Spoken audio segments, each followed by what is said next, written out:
Salut à tous, on se retrouve pour une nouvelle vidéo consacrée à l'OM. Alors, on va pas revenir sur le match de Strasbourg parce que c'était de la merde. Voilà, de la merde en barre. C'était nul. Tu ouvres le score au bout de 3 minutes de jeu, t'es censé tout défoncer et puis tu t'arrêtes de jouer. C'est comme trop souvent cette saison finalement. Et puis t'es tout heureux de gagner.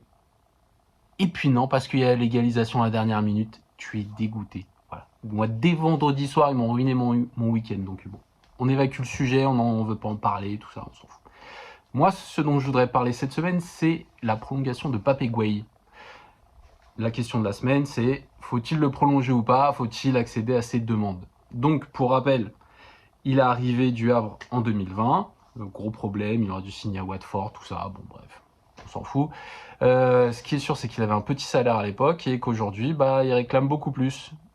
Et c'est ça où il part gratuitement dans un club à la fin de la saison dans lequel il recevra une grosse prime à la signature. Donc il semblerait que ses agents aient exigé qu'il ait le même salaire que Valentin Rongier, qui est de 4 millions annuels, environ 330 000 euros par mois, quoi. Donc faut-il le prolonger, Pegway? Eh ben pour moi c'est un grand non. Vraiment c'est non, rien du tout. Voilà, quand on a des exigences pareilles, on lui montre la porte de sortie et puis merci, au revoir quoi. Je l'aime beaucoup, hein. C'est un joueur que j'apprécie vraiment. J'ai adoré ses premiers pas à l'OM, que j'avais trouvé super intéressant. Mais force est de constater que depuis, il n'a pas confirmé, quoi. Donc il en est à sa 4e saison.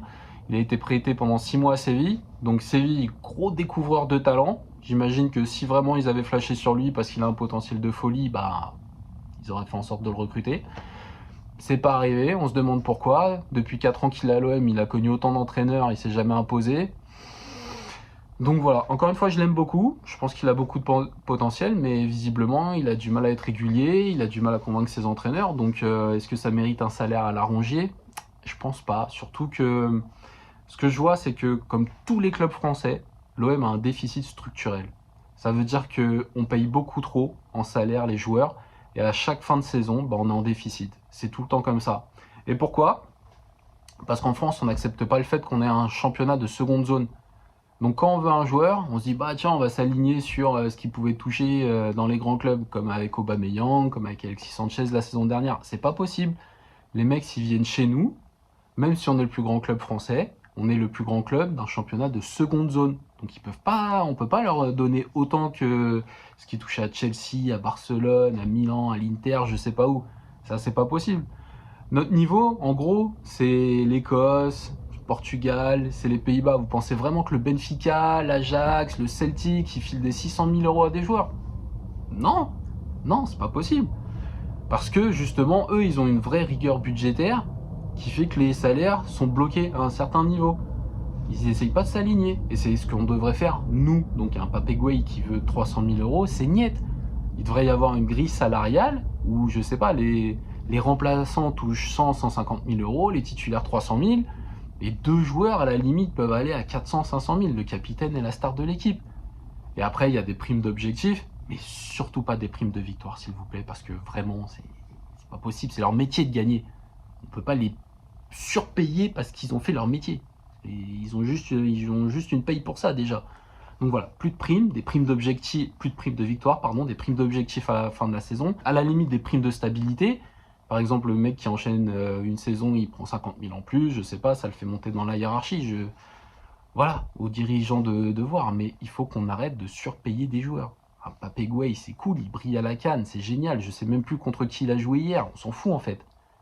Donc faut arrêter, vraiment faut pas rentrer dans le jeu de la surenchère. Je suis très content que les dirigeants marseillais lui disent que voilà, t'acceptes pas nos conditions donc tu dégages, et j'espère que ce sera pareil pour tous les autres.